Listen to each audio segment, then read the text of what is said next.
اور جو آخری رات ہوتی ہے لیلۃ القدر تو خود ایک مستقل ایک رات ہے،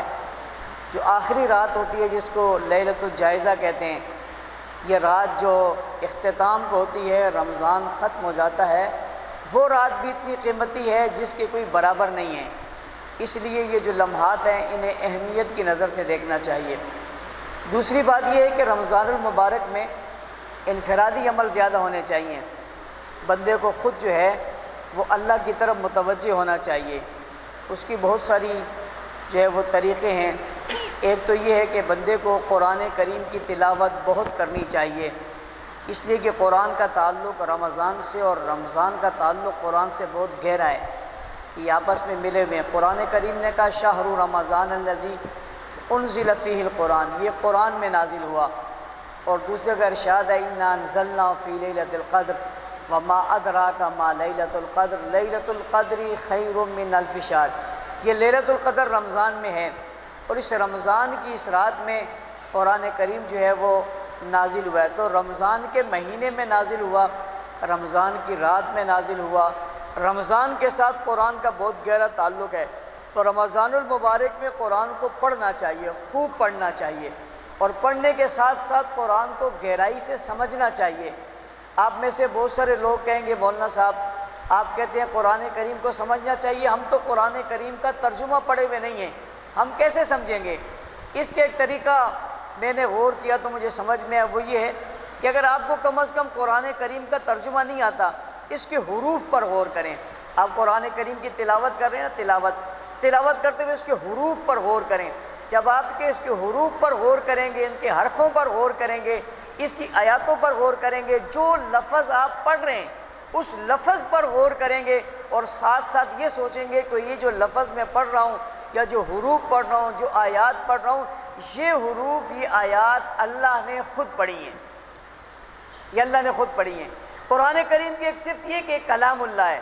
باقی کتابیں کتاب اللہ ہیں، یہ کتاب اللہ کے ساتھ کلام اللہ ہے، یعنی اللہ کا کلام ہے۔ پھر اس کے ساتھ غور کرتے ہوئے یہ سوچیں کہ یہ رسول اللہ صلی اللہ علیہ وسلم نے اس کلام کو پڑھا ہے، خود پڑھا ہے، اللہ نے یہ کلام پاک بھیجا، یہ اللہ کا کلام ہے، رسول اللہ صلی اللہ علیہ وسلم نے اس کلام پاک کو خود پڑھا ہے۔ اب آپ غور کریں، ذرا سوچیں، جو قرآن پاک اللہ نے بھیجا ہو، یعنی اللہ کا کلام ہو، اللہ نے پڑھا ہو، اور اس کلام پاک کو پھر رسول اللہ نے پڑھا ہو، اور اسی کو پھر ہم پڑھ رہے ہیں، تو یہ کتنی سعادت کی بات ہے اور کتنی عظمت کی بات ہے۔ اگر ترجمہ نہیں آتا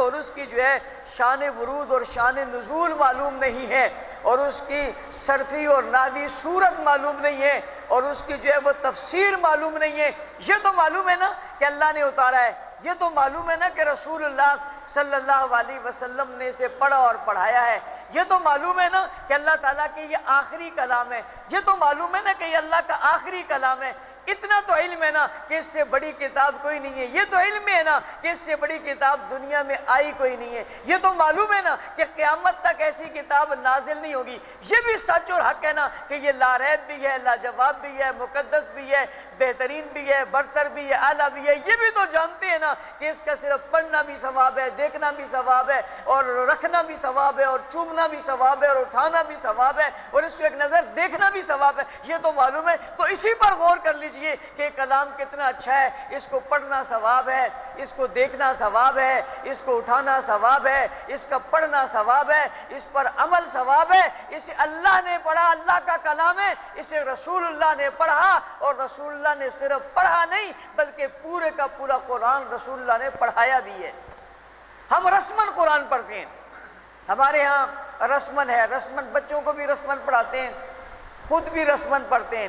اور اگر رسم سے تھوڑا سا آگے بڑھ جائیں تو ہم برکت کے لیے پڑھتے ہیں کہ یہ قرآن برکت کی کتاب ہے، فقط بس اس سے آگے مسلمان بہت کم پڑھتے ہیں۔ رسمن پڑھتے ہیں یا برکتاً پڑھتے ہیں، یار قرآن پڑھنے سے برکت ہو جائے گی، قرآن پڑھنے سے نور آ جائے گا، قرآن پڑھنے سے جو ہے وہ بیماریاں ٹل جائیں گی، قرآن پڑھنے سے گھر میں برکت ہو جائے گی، قرآن پڑھنے سے میرے باپ کی مغفرت ہو جائے گی، میری ماں کی مغفرت ہو جائے گی، یہ مغفرت ہو جائے گی، بخشش ہو جائے گی، برکت ہو جائے گی۔ ہم قرآن کریم کو یا رسمن پڑھتے ہیں، بہت آگے بڑھ جائیں تو برکت کے لیے پڑھتے ہیں۔ قرآن رسمن نہیں ہے، برکت کے لیے ضرور ہے، مگر قرآن حقیقت میں انقلاب کے لیے